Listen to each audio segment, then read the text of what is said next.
ప్రభునామానికే మహిమ కలుగునుగాక. కూడి వచ్చిన మీ అందరికీ, కర్మిల ఆత్మీయ సహవాస సంఘ విశ్వాసులందరికీ మన ప్రభువును ఆయన ప్రియ కుమారుడునైన యేసుక్రీస్తు వారి శ్రేష్టమైన నామలో శుభములు మరియు అందరికీ వందనాలండి. ఇర్మియా గ్రంథం 51వ అధ్యాయాన్ని మనం ధ్యానం చేసుకుంటున్నాం.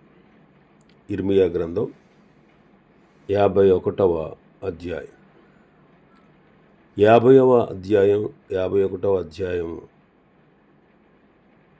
ఈ రెండు అధ్యాయాల్లో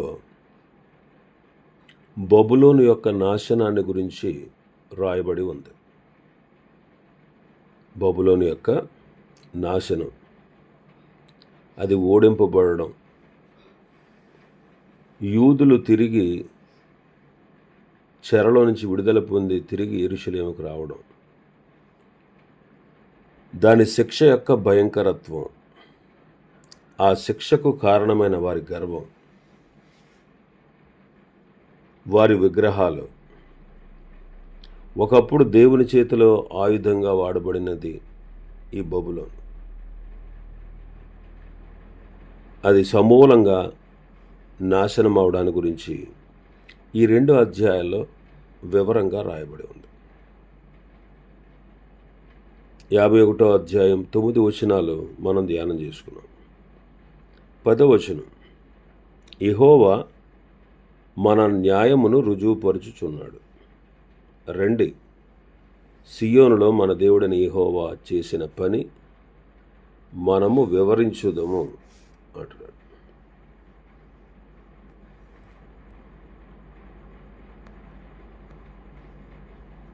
యెహోవా మన న్యాయాన్ని వెల్లడి చేశాడు. మన దేవుడైన యెహోవా చేసినది సియోనులో చెబుదాం రండి అంటున్నాడు. ఈ వాక్కు, ఈ భవిష్యత్ వాక్కు 70 సంవత్సరాల తర్వాత నెరవేరింది. యోధా నుండి, యెరూషలేము నుండి బందీలుగా వచ్చినటువంటి వారు ఈ మాట మాట్లాడుతున్నారు. వాళ్ళు బబులోనులో అనేకమైన గుణపాఠాలు నేర్చుకున్నారు. వారు పశ్చాత్తాపపడ్డారు, దేవుణ్ణి వెతికారు. ఇప్పుడు దేవుడు వారిని నీతి న్యాయాల ద్వారా తిరిగి రప్పిస్తున్నాడు. న్యాయాన్ని వెల్లడి చేసేవాడు ఆయన, న్యాయాన్ని రుజువుపరిచేవాడు. మరి యోధా వారిని, యెరూషలేము నివాసులను ఎందుకు బబులోను దేశానికి చెరగా పంపాడు? ఆయన న్యాయవంతుడు, ఆయన అన్యాయస్తుడు కాదు. ఎందుకు వారిని ఇలాగ చెరగ పంపాడు? తన బిడ్డలే కదా, తాను ఏర్పరచుకున్న జనాంగం కదా, అబ్రహాము సంతానం కదా, దేవుడు వారిని ఎంతగానో ప్రేమించాడు కదా, వారి ద్వారానే తాను దేవుడని ఈ లోకానికి రుజువు చేయాలనుకున్నాడు కదా. అలాంటి ఆయన వారిని ఎందుకు అలాగూ నాశనానికి అప్పగించాడు అంటే అందులో న్యాయం ఉంది. ఏంటా న్యాయం అంటే, దేవుడు వారిని అంతగా ప్రేమిస్తే వారు ఆయన ప్రేమకు స్పందించక, ప్రతిగా ఆయన ప్రేమించక, ఆయన చేసిన ఉపకారాలు, మేలులన్నీ అనుభవించి, మదించి, గర్వించి, ఆయన మరిచిపోయి, ఆయన విసర్జించి, ఆయన వైపు వీపు త్రిప్పి అన్య దేవతల్ని, విగ్రహాలని పూజించడం ప్రారంభించారు. మరి ఇంతగా ప్రేమించిన ప్రభువుని వారు ఎలా ఉండాలి? వారు ఏ రీతిగా స్పందించాలి? కానీ వాళ్ళు ప్రభువుని తిరిగి ప్రేమించలేదు, పైగా ఆయన మీద తిరుగుబాటు చేశారు. ఎంతగా ప్రేమించినటువంటి ప్రభువు యొక్క ప్రేమను వారు చులకనగా ఎంచారు. ఆయన ద్వేషించారు. అందుకే ప్రభు వారికి శిక్ష విధించాడు. 70 సంవత్సరాలు వారు చెరలోనికి వెళ్ళాలి. ఇప్పుడు 70 సంవత్సరాలు పూర్తి కావస్తూ ఉంది. బబులోను రాజ్యం పతనమైపోద్ది. తర్వాత మాదీయ పారసీకులు ప్రపంచాన్ని పరిపాలిస్తారు. ఆ పారసీక రాజు అయినటువంటి కోరెషు కాలంలోనే వాళ్ళు తిరిగి తమ దేశానికి వెళ్ళమనే ఆజ్ఞను పొందుకున్నారు. ఇక్కడ చెరలో నుంచి విడుదల పొందిన వారు తాము పొందబోయే విడుదల గురించి జ్ఞప్తికి తెచ్చుకుని ఇర్మియా ద్వారా దేవుడు పలికించాడు. 70 సంవత్సరాల తర్వాత వారిని తిరిగి తన దేశానికి పంపిస్తానని. ఇప్పుడు ఆయన తన న్యాయాన్ని రుజువుపరుస్తున్నాడు. కాబట్టి రండి, మనం సియోనుకు వెళ్ళి మన దేవుడని యెహోవా చేసిన ఈ పనిని మనం వివరిద్దాము అంటున్నాడు. కాబట్టి దేవుడు న్యాయవంతుడు, న్యాయాన్ని రుజువు చేసేవాడు. ఆయన అన్యాయస్తుడు కాదు. కాబట్టి ఆయన న్యాయవంతుడు. అందుకే చెరలో ఉన్నటువంటి భక్తులు కొంతమంది ఉన్నారు. చెరలో ఉన్నటువంటి భక్తులు దానియేలు, ఎజ్రా, నెహెమియా, యెహెజ్కేలు, వీళ్ళందరూ కూడా, ఈ భక్తులందరూ కూడా దేవా మమ్మల్ని శిక్షించడం న్యాయమే, నీవు న్యాయంగానే ప్రవర్తించావు, మేము మా పితరులు మిక్కిలి దుర్మార్గులం అని వాళ్ళు ప్రభు సన్నిధిలో ఒప్పుకున్నారు. మా మీదకు వచ్చినటువంటి ఈ కీడంతా మేము చూస్తే నీవు న్యాయవంతుడివే, న్యాయముగానే ప్రవర్తించావు, కానీ మేమే మిక్కిలి దుర్మార్గులం అయిపోయాము అని నెహెమ్యా ఒప్పుకోవడం మనం చూస్తాం. కాబట్టి ప్రభు న్యాయవంతుడు.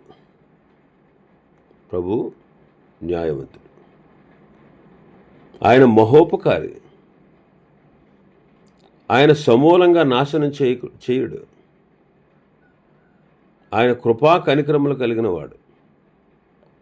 చేసిన నిబంధనను నిలిపేవాడు, కృప చూపేవాడు, మహాపరాక్రమశాలి, భయంకరుడు. నెహెమ్యా అంటాడు 9వ అధ్యాయంలో, రాజుల దినము, అష్షూరు రాజు దినములు మొదలుకొని ఈ దినముల వరకు మా మీదకి, మా రాజుల మీదకి, ప్రధానుల మీదకి, మా పితరుల మీదకి, నీ జనులందరి మీదకి వచ్చిన శ్రమంతయు నీ దృష్టికి అల్పముగా ఉండకుండునుగాక. మా మీదకి వచ్చిన శ్రమలంటిని చూడగా నీవు న్యాయస్థుడవే, నీవు సత్యముగానే ప్రవర్తించితివి, కానీ మేము దుర్మార్గులమైతిమి. నువ్వు సత్యంగానే ప్రవర్తించావు, నువ్వు న్యాయవంతుడివే, కానీ మేమే మిక్కిలి దుర్మార్గులం అంట. కాబట్టి ఆయన న్యాయాన్ని గూర్చి యెరూషలేముకు వెళ్ళి, సియోనుకు వెళ్ళి అక్కడ వివరిస్తారట. మా దేవుడు మమ్మల్ని ఈ రీతిగా విడిపించి తీసుకొచ్చాడు.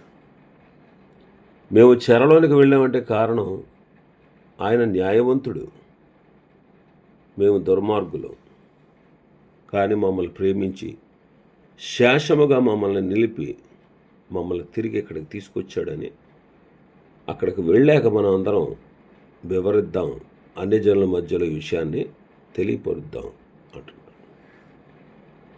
ఇంకా మన భాగంలోకి వస్తే, బబులోను మీదకి వచ్చేటువంటి శిక్ష 11వ వచనం నుంచి చూస్తే, బాణాలకు పదును పెట్టండి, కేడెములు పట్టుకోండి, బబులోను నశింప చేయుటకు ఆయన ఆలోచిస్తున్నాడు, యెహోవా ఆలోచిస్తున్నాడు. మాదీయుల రాజుల మనస్సును దాని మీదకి రేపుచున్నాడు. అది యెహోవా చేయు ప్రతిదండన. తన మందిరమును గూర్చి ఆయన చేయు ప్రతిదండన. బబులోను ప్రాకారముల మీద పడుటకై ధ్వజాన్ని నిలబెట్టండి, కావలిని బలము చేయుడి, కావలి వారిని పెట్టండి, మాటులను సిద్ధపరచండి. బబులోను నివాసులను గూర్చి తాను సెలవిచ్చిన దానిని బట్టి యెహోవా తీర్మానం చేసిన పని తాను జరిగించబోతా ఉన్నాడు. విస్తార జలముల యొద్ద నివసించుదానా, నిధులు సమృద్ధి గలదానా, నీ అంతం వచ్చింది, అన్యాయ లాభం నీకిక దొరకదు. గొంగళి పురుగులంత విస్తారంగా మనుషులతో నేను నిన్ను నింపినను, శత్రువులు నీ మీద కేకలు వేయుదురు. ఇక్కడ బబులోను యొక్క పతనాన్ని గురించి దేవుడు చేసేటువంటి ప్రతిదండన ఆయన ఆలోచిస్తున్నాడు. ఏంటంటే బబులోనును నశింప చేయాలి అని. బబులోను ఇశ్రాయేలీయుల్ని నాశనం చేసినప్పుడు, వారి మీద యుద్ధానికి వెళ్ళినప్పుడు, వారి మీద జయం పొందినప్పుడు దేవుడే వారికి ఆ విజయాన్ని ఇచ్చాడనేటువంటి విషయాన్ని మరిచి వారు చాలా కఠినంగా, క్రూరంగా ప్రవర్తించారు. దానిని గూర్చిన ప్రతిదండన ఇప్పుడు ప్రభు చేస్తున్నాడు. తాను చేసిన తీర్మాన ప్రకారంగా తన పని తాను జరిగిస్తున్నాడు. మరి బబులోను ఎలాంటిది అని మనం చూస్తే, విస్తార జలముల యొద్ద నివసించేది, విస్తార జలముల మధ్య నివసించేది. నిధులు దానికి సమృద్ధిగా ఉన్నాయి. అయితే దాని అంతం వచ్చింది. అది లాభాన్ని సంపాదించేది. ఎలా అంటే అన్యాయంగా లాభాన్ని సంపాదించేది. ఇంకా మీదట దానికి దొరకదు. ఆ దేశంలో ఉన్న ప్రజలు చాలా ఎక్కువ మంది, విస్తారమైన మనుషులతో నింపబడింది. కాబట్టి శత్రువులు దాని మీదకి రాబోతా ఉన్నారు. ఆయన ప్రమాణం చేశాడు. ఆయన అనుకున్న ప్రకారంగా ప్రతీదీ జరిగించగలడు. ఎందుకంటే ఆయనే సమస్త సృష్టి మీద అధికారి.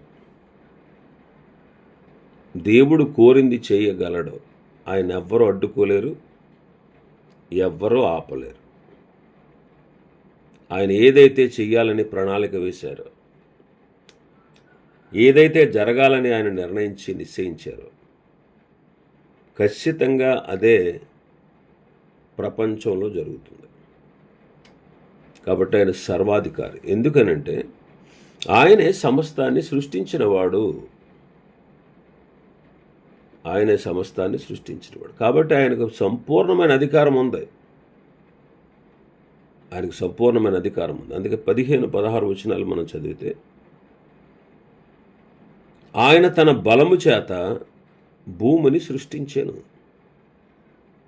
తన జ్ఞానము చేత ప్రపంచమును స్థాపించెను, తన ప్రజ్ఞ చేత ఆకాశమును విశాలపరిచెను. ఆయన ఆజ్ఞయేగా జలరాశులు ఆకాశ మండలంలో పుట్టును. భూమి అంత భాగములలో నుండి ఆయన ఆవిరిని ఎక్కచేయును. వర్షము కలుగునట్లుగా ఆయన మెరుపులు పుట్టించును. తన ధనాగారములో నుండి గాలిని రావించును.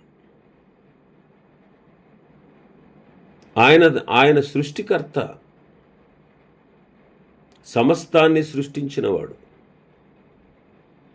భూమిని, ఈ సర్వ ప్రపంచాన్ని, ఆకాశ విశాలాన్ని, జలరాశులను, వర్షాన్ని కలగజేసేవాడు, మెరుపులు పుట్టించేవాడు, గాలిని పంపించేవాడు. చూడండి, ఇవన్నీ మానవుడికి అవసరమైనవి. ఈ భూమి అవసరం. ఈ భూమి మీద ఉన్నటువంటి ప్రతి జీవి, ప్రతి మొక్కలు, ప్రతి వృక్షం, ఈ భూమి మీద ఉండేటువంటి ప్రతిది, నదులు, సముద్రాలు, జలాశయాలు, జలములు, ఇవన్నీ మానవునికి అవసరం. గాలి మానవుడికి అవసరం, వర్షం మానవుడికి అవసరం, ఆవిరి మానవుడికి అవసరం, మంచు, జలరాశులు మానవుడికి అవసరం,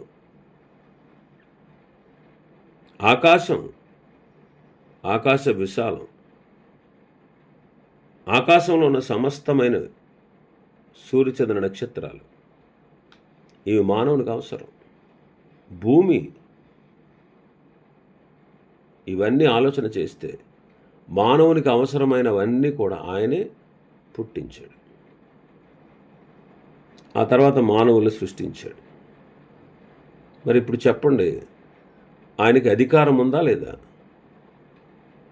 సృష్టించిన సృష్టికర్తకు సృష్టిపైన అధికారం ఉంది. అధికారం ఉందో లేదో ఆయన పనులను బట్టి మనకు తెలుస్తుంది. ఆయనకి అధికారం ఉందో లేదో ఆయన పనులను బట్టి తెలుస్తుంది, ఆయన అద్భుతాలను బట్టి తెలుస్తుంది. ఆయన శరీరధారిగా వచ్చాడు ఈ లోకానికి మానవుల రక్షణార్థమై. తాను ఏకైక బలిని, సరిపోయినటువంటి బలిని అర్పించడానికి ఈ భూమి మీదకు వచ్చినప్పుడు ఈ సర్వ సృష్టి ఆయనకు లోబడింది. గాలి, సముద్రం మీద వచ్చిన తుఫాను ఆయన మాట విని మిక్కిలి నిమ్మళమైనవి. సృష్టికి తెలుసు సృష్టికర్త ఎవరో. సృష్టికర్త ఆజ్ఞను సృష్టి పాటిస్తుంది. సూర్యుని ఆయనే కలగజేశాడు. అందుకే ఒక భక్తుని ప్రార్థన ఆలకించి ఒక దినమెల్లా సూర్యుడు ఎటు కదలకుండా అలాగే ఉంచాడు. ఒక నాడెల్లా ఇంచుమించు సూర్యుడు ఆగమంటే సూర్యుడు ఆగాడు. ఎందుకంటే ఆయన సృష్టికర్త. సృష్టించిన వానికి సృష్టి మీద అధికారం ఉంది. నాసా సైంటిస్టులు కూడా దాని గురించి ఆలోచన చేశారు. సృష్టి అంత క్రమంగా జరుగుతూ వచ్చిందంటే ఒకరోజు ఆలస్యంగా ఉందని తెలిసింది వాళ్ళకి. ఎక్కడ ఈ ఆలస్యం అంటే ఎక్కడ ఏ గ్రంథంలోనూ దొరకలేదు వాళ్ళకి, కానీ పరిశుద్ధ గ్రంథంలో దొరికింది. ఎక్కడ ఆగిపోయింది? దేవుడు శాసించగలడు, ఎందుకంటే ఆయన సృష్టికర్త. సమస్తాన్ని సృష్టించినవాడు, ఆయన నియంత్రించేవాడు, ఆయన సార్వభౌముడు, సర్వాధికారి. సృష్టించిన సృష్టిని తన ఆధీనంలో ఉంచుకోగలడు. ఆయన చెప్పినట్టుగా చేస్తాయి. కాబట్టి ఆయన సృష్టికర్త. మానవుడికి కావలసిన వాటన్నిటిని ఇచ్చినవాడు, మానవుణ్ణి కలగజేసినవాడు, రాజ్యాలని, ప్రపంచాలని స్థాపించినవాడు, ఆయనే శాసించేవాడు. ఆయన శాసిస్తాడు. ఎందుకంటే ఆయనకి సర్వ సృష్టి మీద అధికారం ఉంది. ఒకవేళ ఆయన శాసించినట్టు నువ్వు చేయకపోయినా తాను చేయగల సమర్థుడు. ఎవ్వరూ ఆయన్ని అడ్డుకోలేరు. ఆయన సార్వభౌముడు, సర్వాధికారి, సర్వ సృష్టికర్త, సృష్టి మీద అధికారం కలిగినటువంటి సర్వశక్తిమంతుడు. నీవు నేను ఏదైనా సృష్టించవచ్చు అంటే నిర్మించవచ్చు, సృష్టించలేం, కానీ తయారు చేస్తాం. సృష్టిలో ఉన్న పదార్థాలు తీసుకుని తయారు చేస్తాం. మనం కారు తయారు చేయొచ్చు,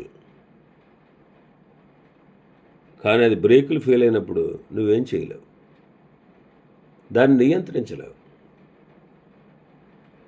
కారు తయారు చేయొచ్చు, దాన్ని బోరుకు రాకుండా ఆపలేవు. ఖచ్చితంగా అది బోరుకు వస్తుంది. విమానాన్ని తయారు చేయొచ్చు, కానీ ఆకాశంలో అది ఫెయిల్ అయితే నువ్వేం చేయలేవు. నీకు అధికారం లేదు దాని మీద పూర్తిగా. నియంత్రణ నీలో, అది నీతో నీ నియంత్రణలో అది ఉండదు. కానీ మన దేవుడు సృష్టికర్త, సృష్టించాడు, సృష్టిని నియంత్రణలో ఉంచగలడు, నియంత్రిస్తాడు. ఆయన సృష్టించడమే కాదు, ఈ సృష్టిని క్రమంగా జరిగేటట్లుగా ఆయన శాసిస్తున్నాడు. ఆయన శాసించిన ప్రకారంగా సమస్తము జరుగుతుంది. కాబట్టి ఆయనే సృష్టికర్త. దేవుడు అంటేనే సృష్టికర్త. అంటే సృష్టికర్త అనేవాడినే దేవుడు అనాలి. మనం ఎవరిని పడితే వాళ్ళని దేవుడనే వేస్తున్నాం. మనం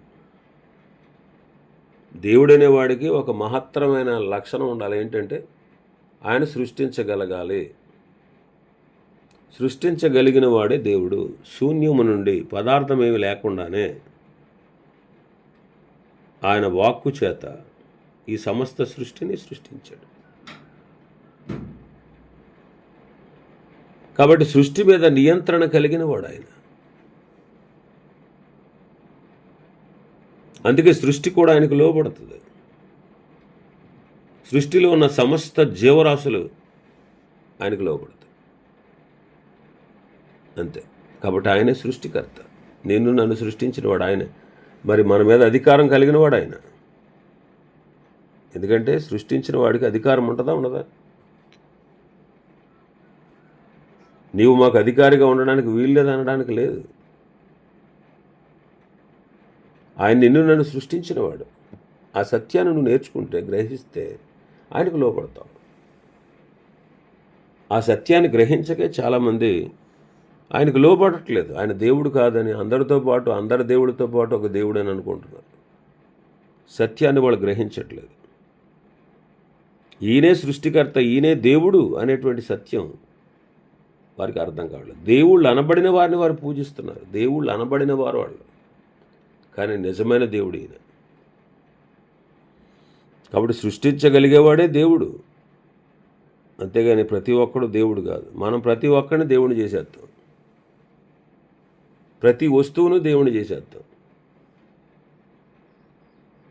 సృష్టికర్తను వదిలేసి సృష్టిని పూజిస్తున్నాం. ఇదే మన భయంకరత్వమైన పాపం. మన భయంకరమైనటువంటి పాపం ఏంటంటే ఇదే. కాబట్టి ఆయన సృష్టికర్త, ఆయనకు సృష్టి మీద అధికారం ఉంది. ఆయన నిన్ను నన్ను సృష్టించిన వాడు, నీపై నాపై కూడా అధికారం ఉన్నది అనే విషయాన్ని నువ్వు గుర్తిస్తే నువ్వు ఆయన పూర్తిగా విధేయుడు అవుతావు. ఇంకా చాలా విషయాలు ఉన్నాయి అధ్యాయంలో. ప్రభు చిత్తమైతే రేపు దినం మరికొన్ని విషయాలు ధ్యానం చేసుకుందాం. దేవుడి వర్తమాన వాక్యాన్ని మన వినికిడిలో ఆశీర్వదించునుగాక. ఆమేన్.